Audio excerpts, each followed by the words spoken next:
اسلام میں ماحول کی صفائی کی اہمیت۔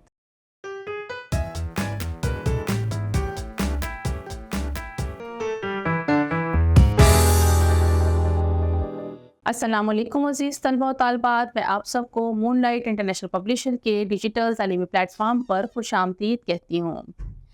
اللہ تعالیٰ نے ہمیں بے شمار نعمتیں عطا کی ہیں۔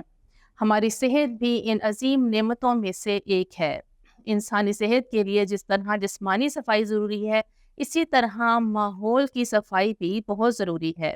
جس طرح میلا کچیلا رہنے سے انسان بیمار ہو جاتا ہے، اسی طرح آلودہ ماحول سے مختلف قسم کی خطرناک وبائی بیماریاں جنم لیتی ہیں، اور اس آلودہ ماحول میں بسنے والے انسان مختلف قسم کی بیماریوں کا شکار ہو جاتے ہیں۔ ماحول صاف ستھرا ہوگا تو زندگی بہت خوبصورت ہو جائے گی اور معاشرے کے ہر فرد کی صحت اچھی ہوگی، کیونکہ ایک صحت مند معاشرہ ایک صحت مند ماحول سے ہی ممکن ہے۔ اسلام صفائی کا دین ہے۔ اسلام کی تعلیمات میں صفائی کو مرکزی حیثیت حاصل ہے۔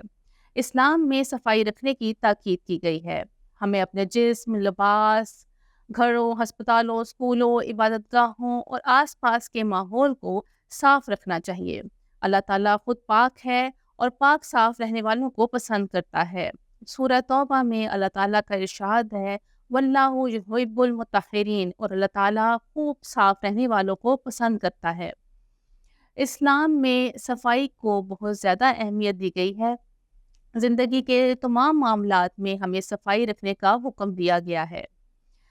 مثلاً دین اسلام کے اہم رکن نماز کو ادا کرنے سے پہلے ہمارے جسم اور لباس کا پاک ہونا لازمی ہے۔ اسلام نے صفائی اور پاکیزگی کو اہمیت دیتے ہوئے اس کو ایمان کا حصہ قرار دیا ہے۔ نبی کریم صلی اللہ علیہ وآلہ وسلم کا ارشاد مبارک ہے، الطہور شطر الایمان، کہ پاکیزگی نصف ایمان ہے۔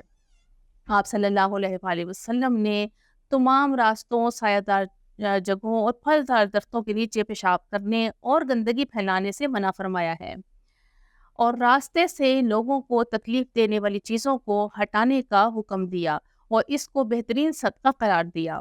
آپ صلی اللہ علیہ وآلہ وسلم کا ارشاد ہے کہ ایمان کے 70 سے زائد شعبے ہیں۔ سب سے افضل جز جو ہے وہ لا الہ الا اللہ کا اقرار ہے، اور سب سے چھوٹا کسی اذیت دینے والی چیز کو راستے سے ہٹا دینا ہے، اور حیا بھی ایمان کی شاخوں میں سے ایک شاخ ہے۔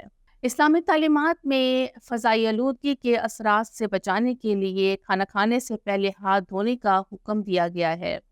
کھانے پینے کی چیزوں کو ڈھانپ کر رکھنے کا حکم ہے، اور نیز کھانے پینے کی گرم چیزوں میں پھونک مارنے سے منع کیا گیا ہے۔ فضا کو بیماریوں کے جراثیم سے محفوظ رکھنے کے لیے کھانستے اور چھینکتے وقت ہاتھ یا کپڑا منہ پر رکھنے کی ہدایت کی گئی ہے۔ اسلام نے گندگی اور غلاظت کو نہروں، دریاؤں، چشموں میں بہانے سے سختی سے منع کیا ہے۔ مسلمانوں کو حکم دیا گیا ہے کہ وہ غسل اور وضو کے لیے پانی پاک اور صاف استعمال کریں۔ نبی کریم صلی اللہ علیہ وآلہ وسلم نے فرمایا کہ اگر تم جاری نہر پر بیٹھ کر وضو کر رہے ہو تب بھی پانی ضائع مت کرو۔ امید کرتی ہوں آج کے لیکچر سے آپ کو ماحول کی صفائی کے متعلق اسلامی تعلیمات سے واقفیت ملی ہوگی۔ اللہ حافظ۔